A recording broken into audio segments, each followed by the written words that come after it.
Hi, my name is Eugene Lee, and this is my Lab 4 report for Physics 2212.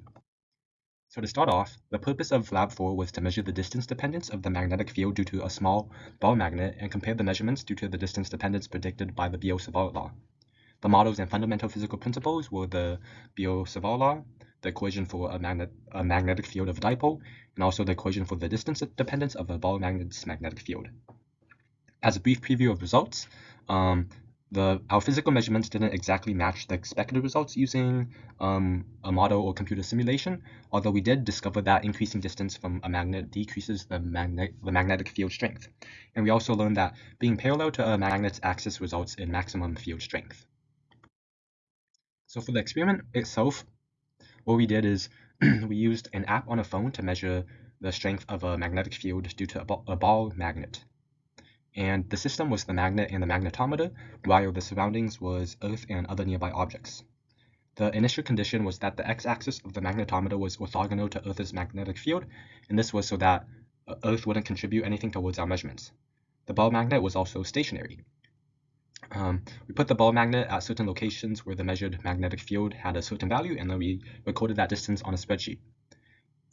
It's worth noting, however, that according to online sources, Earth has a magnetic field of around 49 microteslas in Atlanta, which is where this experiment was conducted, but we measured it to be 40 microteslas with our phone. So as you can see, there's already quite a bit of error in our measurements.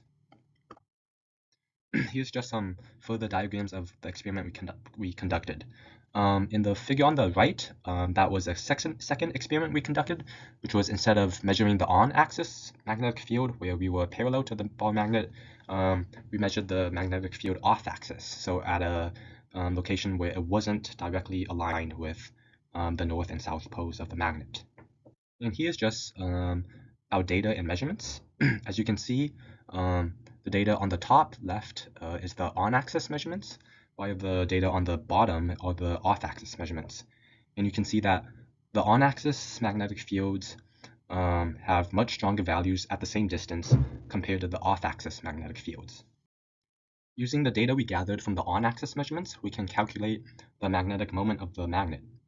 And that's because if you take the natural log of both sides of the equation for the magnitude of the magnetic field, the y-intercept is equal to the natural log of the constant, while the slope is equal to the distance dependence.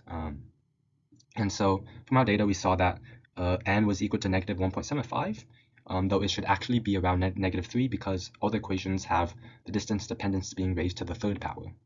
And using those values, we calculated that the magnetic moment was equal to 15.3. Then, after the physical experiment, we moved on to a Python simulation where we wrote code to calculate the actual expected values of off-axis and on-axis magnetic fields from a ball magnet.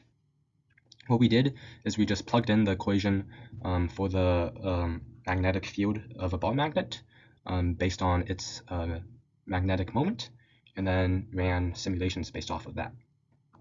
So now here's a comparison of the data we got from the physical experiment with the computer simulation.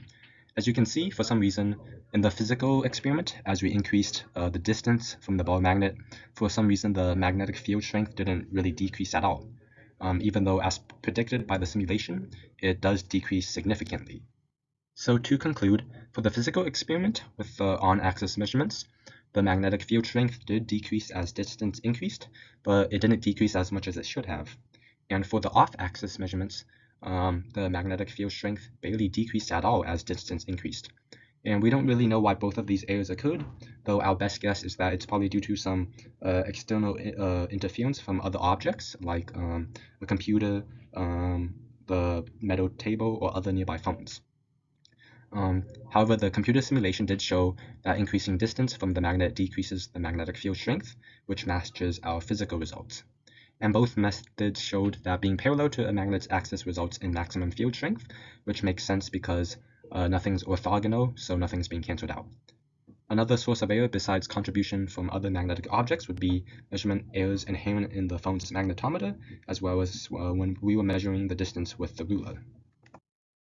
Finally, to answer the what-if questions, if we hadn't orientated our magnetometer to compensate for magnetic north and had instead laid out our meter stick at some intermediate angle, then Earth's magnetic field would have contributed to our measurements, resulting in larger results than expected.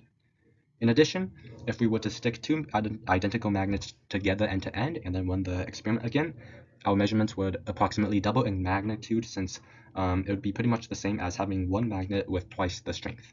However, all the directions and signs would remain the same. That's it for this lab. Thanks for watching.